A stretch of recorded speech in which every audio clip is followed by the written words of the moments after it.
You lying, cheating fraud. Laura's high-pitched voice yelled through my cell phone. I stared in shock at the unknown number on my screen. I was frozen, standing on the carpet in my living room. Excuse me? I finally said, completely stunned by the angry outburst from my husband's sister, Laura, a person I barely knew. Don't play dumb with me, she continued. I have proof you stole over $300,000 from my father's company. Did you really think you'd get away with it? I slowly sank to the floor as her accusations kept coming, my heart pounding. Stolen money? What was she talking about? I tried to make sense of her words. Yes, I'd been helping my father-in-law Adam with his struggling financial business lately since I'd married Scott 5 months ago. But steal money? Laura, I honestly don't know what you're talking about, I said, my voice pleading. There must be a mistake. She cut me off sharply. Oh, I understand just fine. And if you think you're going to get away with this, you're dead wrong. I'm calling my lawyer and the police. You're going to pay for this. She hung up. I stared at my phone, stunned. Laura's words echoing in my mind. Embezzlement? Police? It didn't make any sense. Why would she think I'd do something like that? My hands were shaking as I tried to call Scott, desperate to make sense of all this. But his phone went straight to voicemail. I remembered, with a sinking feeling, that he was away on a business trip. I was on my own, facing Laura's wild accusations. For the next hour, I paced around the house, feeling a mix of fear and confusion. I knew I hadn't done anything wrong, but I had no idea how to prove it, or why Laura was coming at me like this. We barely knew each other. Why would she target me? Soon, my phone buzzed with a text from Scott's cousin, Rachel. She asked if I was going to Adam's 83th birthday barbecue that weekend. My heart sank even more. If Laura wanted to accuse me of stealing, what better place to do it than in front of the entire family? I thought about staying home, avoiding the possible public humiliation. But I knew hiding would only make me look guilty. I had to stand up to Laura and her wild accusations, for myself and for my marriage. That Sunday, my hands were still shaking as I got dressed for the party. I chose a simple navy dress, not wanting to give Laura any extra reasons to attack me. As I drove to Adam's big estate, my nerves grew, but I refused to let fear take over. I had done nothing wrong, and I was determined to make Laura see that, even if it meant facing her in front of the whole family. The party was already in full swing. When I arrived, Adam's face lit up as he saw me, and he pulled me into a warm hug. Emma, so glad you could make it, he said cheerfully. Can you believe I'm this old? I managed a small smile, wishing I could actually enjoy celebrating with him. But out of the corner of my eye, I saw Laura across the lawn, watching me with a smug look. My stomach tightened. This was it. Time to face her. Taking a shaky breath, I gathered my courage and walked straight toward her. As I approached, Laura raised an eyebrow, her expression cold. Before I could say anything, she grabbed a microphone from a nearby table, tapping it loudly to get everyone's attention. Sorry to interrupt, but I have an important announcement about the guest of honor's daughter-in-law, she said, her voice loud. People turned to look, curiosity and surprise on their faces. Emma here, she continued, glaring at me and pointing for everyone to see, has stolen over $300,000 from the family. The crowd gasped. I stood there, frozen, my mouth open as all eyes fixed on me with disbelief and suspicion. My heart was racing, pounding in my ears. Laura, what is going on? Scott demanded, rushing over to stand between us. I blinked, grateful tears filling my eyes at the sight of my husband, though he looked confused. Yeah, what's going on, Laura? Someone else called out, and a nervous murmur spread through the guests. My knees felt weak as I held onto Scott's hand like a lifeline. Laura raised her hands, her gaze icy. I got a notice from the bank last week, she said. When I looked into it, I found transfers from the company account straight into Emma's personal account. That can't be true, I said to the crowd, finding my voice. I would never steal anything, especially not from family. Oh, really? Laura sneered. Because I have bank records that show otherwise. She waved some papers in the air, and I felt the blood rush in my ears. This couldn't be happening. Scott squeezed my hand, his brows furrowed. Clearly, there's some kind of mistake. Let's sit down and look at these records. I'm sure Emma can explain. A mistake? Laura shot back. You believe your wife over your own sister? The proof is right here. She held up the papers as angry whispers filled the crowd. My eyes filled with tears. Was Scott starting to doubt me too? Hey, let's not jump to conclusions before we have all the facts. Our cousin Walter spoke up, trying to keep things calm. Some family members nodded, agreeing, saying maybe it was a bank error. The bank didn't take $300,000. She did. Laura yelled, pointing at me. A few relatives nodded, giving me suspicious looks. Humiliated, I felt the tears spill down my cheeks. This couldn't be real. Just then, Adam stepped forward, leaning heavily on his cane. Though he looked frail, his voice was strong. I know my daughter-in-law Emma is innocent, Adam declared. A few family members clapped, and my tears turned to gratitude for his faith in me, though I still felt anxious. What proof did I really have? Laura just scoffed. You're a foolish old man for trusting her over real evidence. That gold-digging fraud married Scott just to get access to our accounts. Anger surged through me. The stress, the confusion, and Laura's public attack had finally pushed me over the edge. Clearly, Laura hated me, though I barely knew her. But why was she making these serious accusations? What did she want? Before I could respond, Laura grabbed her phone from her fancy designer bag and started pressing buttons aggressively. That's it, she snapped. I'm calling the cops. Fear and adrenaline rushed through me. This had gone too far. Just then, Scott stepped in and grabbed her phone, ending the call before she could finish. Laura's mouth dropped open in shock, and the crowd fell silent. I think we all need to pause and calmly look at the facts, Scott said steadily, though I noticed a slight tremor in his voice. He pulled me close, and I held on to him, trying to hold back my sobs.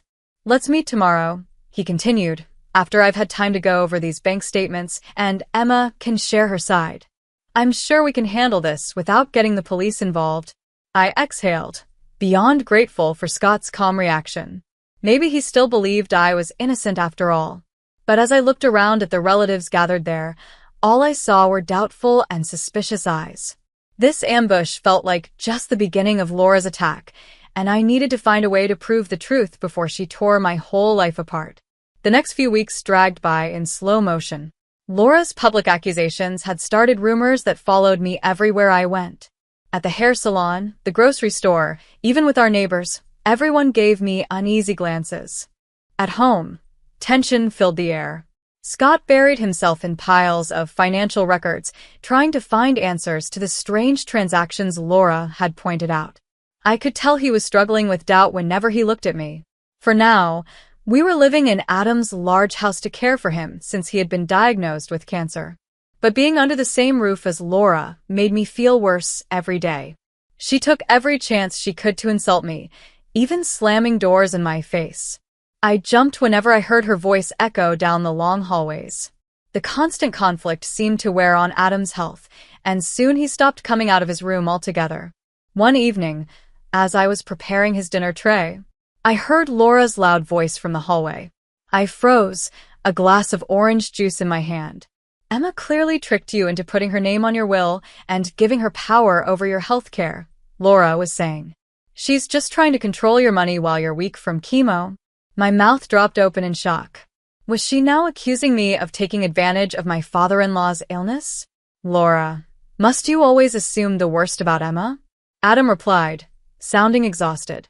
I asked her to help me get my affairs in order, because I trust her. You're making a huge mistake, trusting that greedy liar over your own family, Laura shot back. I couldn't hold back any longer. I marched down the hall, anger bubbling over. I set the tray down hard on the table, some juice spilling over the edge. How dare you question how I care for Adam? I said, my voice trembling. I've done nothing but dedicate myself to this family. It's low, even for you. Laura straightened, standing a few inches taller than me, but her attitude made her seem much bigger. Her eyes were fierce. You wormed your way into this family with those innocent eyes and sweet words just to get your hands on Adam's fortune, she hissed, stepping closer. But you won't succeed while I'm here to protect what's rightfully mine. Suddenly, it all made sense. This wasn't about me. It was about her wanting to secure her own inheritance. Anger and frustration rose in my chest. So that's what all this is really about. I demanded. You're just trying to get Adam's money by discrediting me? Laura scoffed. It's only discrediting if it's a lie. Go ahead, play the victim. Let's see who Adam believes when I show him proof of those late-night cash withdrawals going straight into your shopping sprees. My hands clenched at my sides. I had to stop this before things got worse. You planted fake evidence to make me look guilty, so you could take control, I accused. Just admit that this is all a setup before you do any real harm. Laura stepped closer until I could smell her floral perfume, her glare icy and intense. The only harm being done is you bleeding my family dry with your lies. But don't worry, she said, her voice cold. I will expose you if it's the last thing I do. I will, she vowed, her cold conviction sending a chill down my spine. She swept out of the room before I could say anything to defend myself. I sank into a chair, my heart pounding. This made it clear. Laura wouldn't stop her personal vendetta until she got what she wanted. I had to act fast to protect myself and Scott, but I feared her lies had already caused too much damage. The web she spun felt too thick to break through. If I didn't find a way to clear my name soon, I might lose everything. Clenching my fists, I knew I couldn't let Laura win. Over the next week, I felt restless, unable to shake Laura's threat. Her lies seemed to be strangling my marriage and my peace of mind. I had to fight back. Late one night, after everyone else had gone to bed, I crept into Adam's dusty home office. Moonlight streamed through the windows as I searched through the heavy wooden desk. There had to be some records of the family company's finances that could prove my innocence. The air felt thick and heavy as I went through pile after pile of papers, using the dim light from my phone. Dust floated through the narrow beam like tiny ghosts from the past. I held back a cough, careful not to make a sound. Come on, I muttered, my eyes straining as the files blurred together in the darkness. Just as I was about to give up, I noticed a thick manila folder jammed in the back of a drawer. I pulled it out and opened it, instantly recognizing Adam's handwriting. These were records of financial transfers related to an offshore account set up as a tax shelter. Everything looked normal at first, until I noticed that this account had been closed right before Laura's accusations against me started. My heart raced as I flipped through the papers. I'd hit the jackpot. The records showed a large cash deposit into a new account just before the offshore account was closed. And the listed owner? Laura. My blood ran cold as I read further. There was also a bank statement showing an 8-figure withdrawal from the family business's main account, more than triple the amount I was accused of taking. The money had been split up into smaller accounts and then gathered into Laura's offshore fund. I sank back on my heels, my hands shaking. This was undeniable proof that Laura had set me up to hide her own massive theft. Anger burned inside me. Thanks to her lies, I had endured weeks of public humiliation and lost the trust of my husband and father-in-law, all while she quietly stole enough money to live a luxurious life. The realization made me feel sick. Just then, I noticed smaller withdrawals from the family accounts over the past month. My anger flared as I realized what this meant. Even after building her own offshore fortune, Laura kept draining the family's funds out of pure spite and greed. My heart ached as anger mixed with sadness. Scott and I had once dreamed of taking over the family business and bringing it back to success. But with Laura's theft going unchecked, bankruptcy was right around the corner. We could lose everything because of her endless greed. Not if I could help it. A fierce determination rose in me. I would protect this family from financial ruin, no matter the cost. Carefully, I put the records back where I found them and crept upstairs with a spark of a plan forming in my mind. But just as I reached our bedroom, I heard muffled sobs. I turned and saw Scott slumped on the couch, his face buried in his hands. My heart broke for him.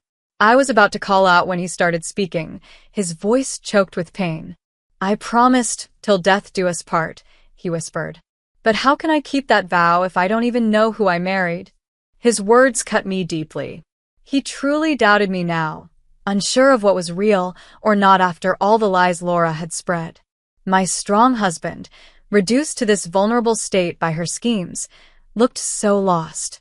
I wanted to run to him, to hold him, to tell him how much I loved him, so we could face Laura together.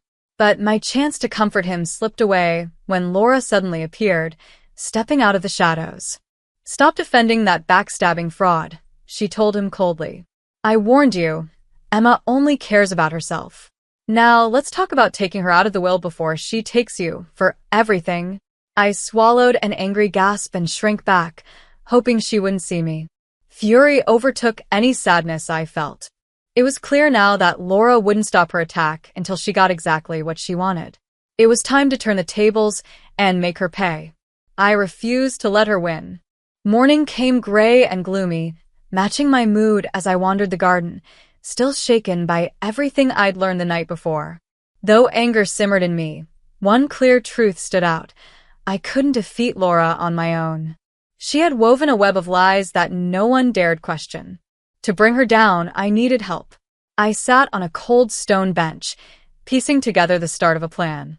One possible ally came to mind, Kelly, Adam's former assistant.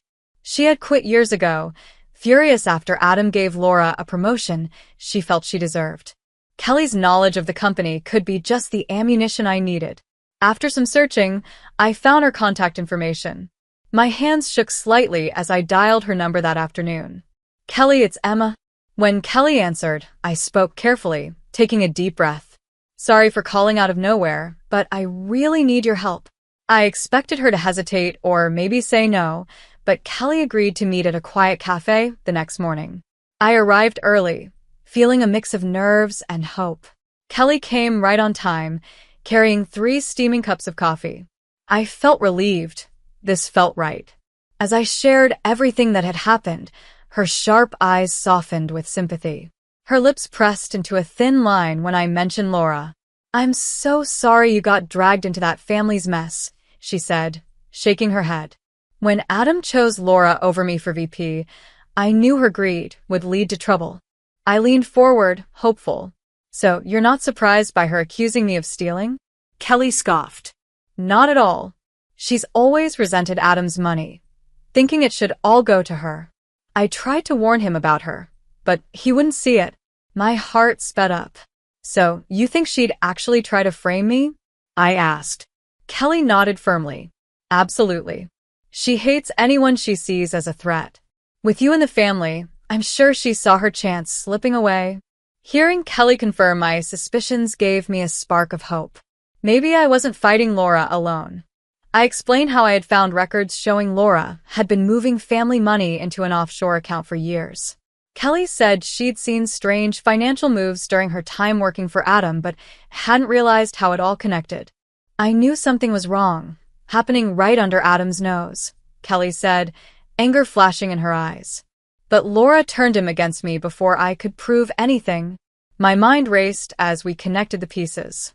With Kelly's knowledge and the evidence I'd found, we had everything we needed to expose Laura. I met Kelly's steady gaze. "Will you help me convince Adam and Scott of the truth?" I asked. "Together, we can finally prove Laura's been lying all this time." Kelly straightened, her expression firm. "I'm all in. Laura ruined my career and my reputation. It's time for her to face justice." We spent the afternoon planning.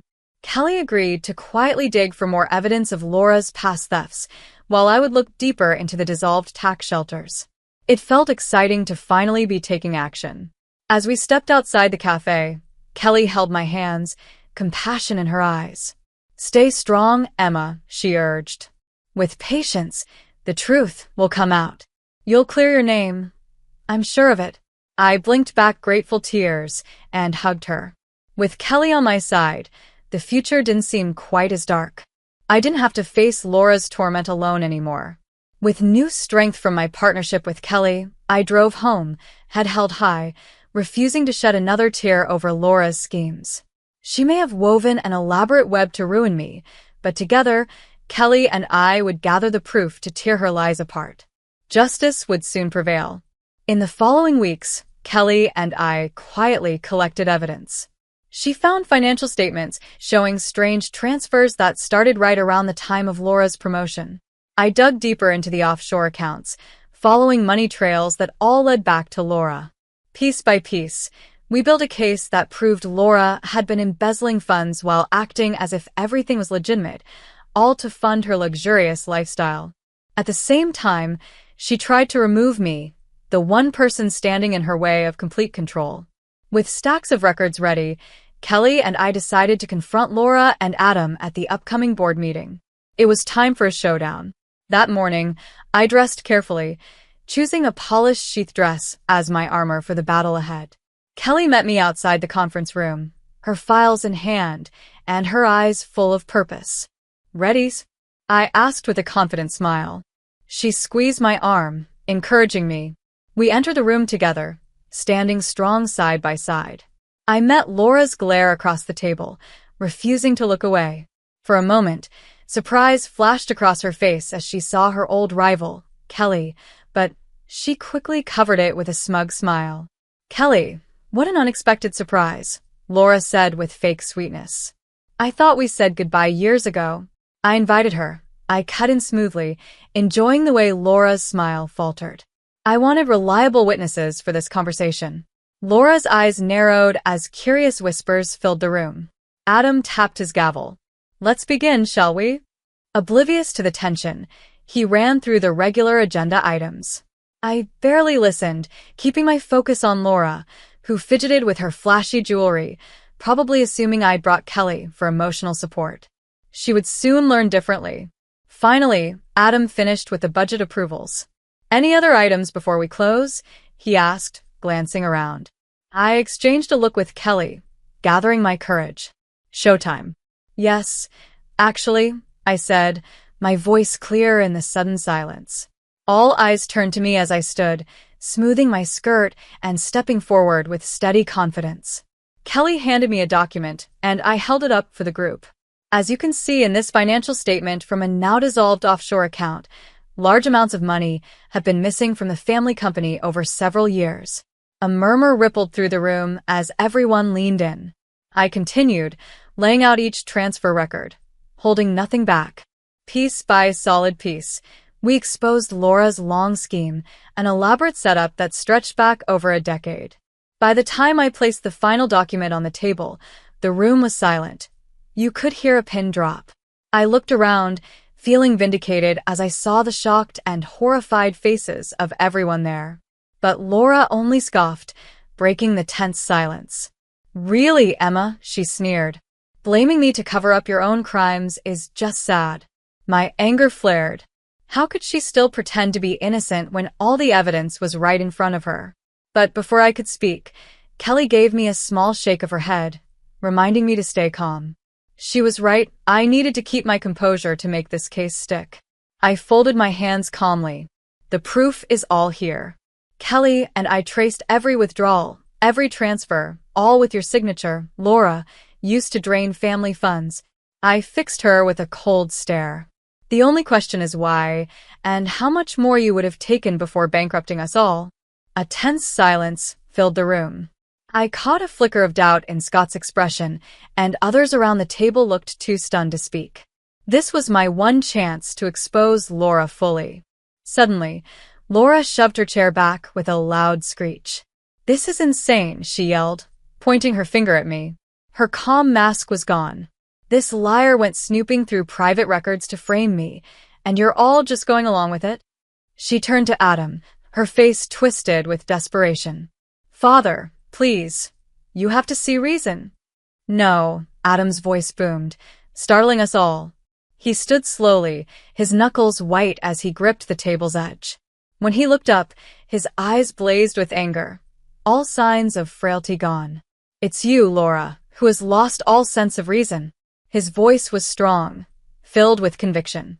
"The evidence is clear. You've betrayed this family's trust for the last time." Laura's mouth opened and closed, stunned and desperate. She looked around the room, as if searching for anyone to back her up, but her lies had finally caught up with her.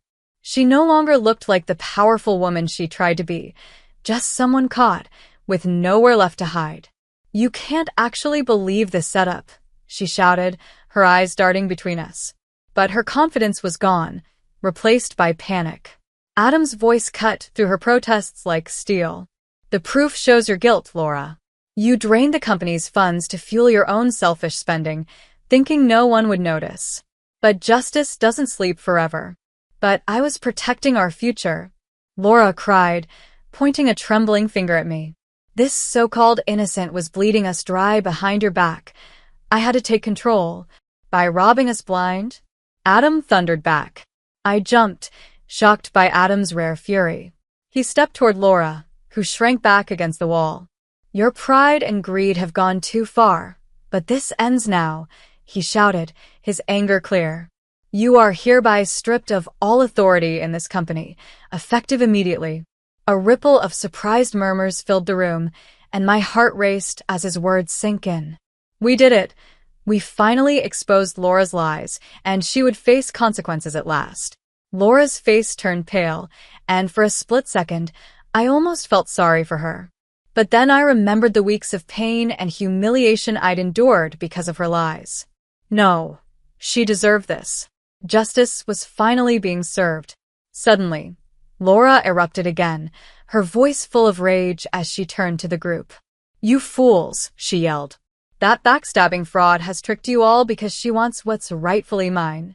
She jabbed a shaking finger at Kelly and me. "These greedy liars set me up out of pure spite, and you believed every word." She looked desperately toward Scott. "Surely you won't let them tear apart our family, brother," she pleaded. "You know I'd never betray you like this." All eyes turned to Scott, who just sat there, his jaw clenched tightly as he looked at Laura like he didn't recognize her. I held my breath, realizing that, even though the truth was out, Scott's trust in me still felt fragile. If he chose to believe Laura now, her lies could still break us apart. After a long pause, Scott slowly stood. Laura's eyes widened with hope as the room held its breath. Then, Scott stepped toward me, his face full of resolve. He took my hands gently in his, and behind him, Laura let out a defeated gasp. "Forgive me for ever doubting you," Scott said, regret clear in his eyes.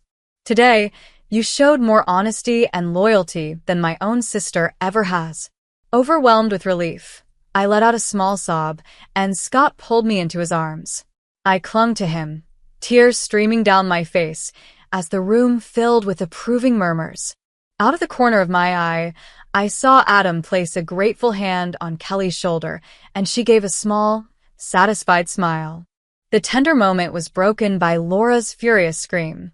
"You spineless fools. I sacrificed everything for this family." She grabbed wildly for a paperweight on the desk.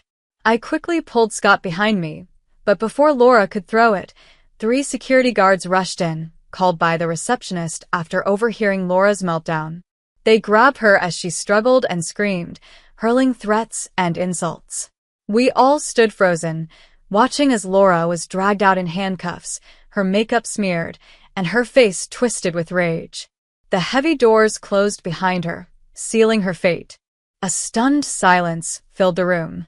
It was finally over.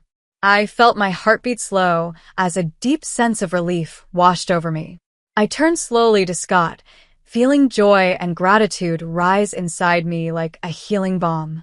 With Laura gone, justice served, and the family reunited, the future looked bright for all of us. In the weeks after Laura's dramatic fall, the family business slowly began to recover. With Laura out and the stolen funds returned, hope grew for a prosperous future. As more details about Laura's schemes came to light, I felt sickened. Not only had she secretly taken large amounts into private accounts, but she had also taken out huge loans in the business's name to fund her luxury lifestyle.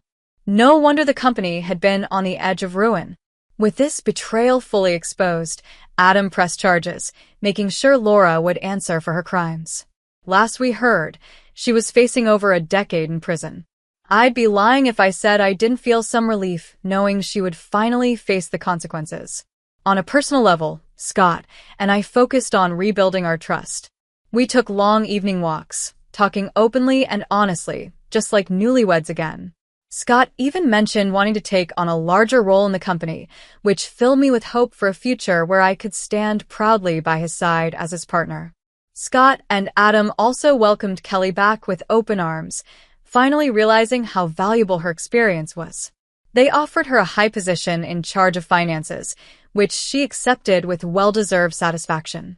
I couldn't blame her for enjoying the moment. Laura had kept her from getting the credit she deserved for too long. As for me, when Scott asked what I planned to do now that things had settled, my answer surprised even me. The idea came suddenly. Why not use what I'd learned about uncovering fraud to help others? I decided to take some courses to train as an independent financial crimes consultant.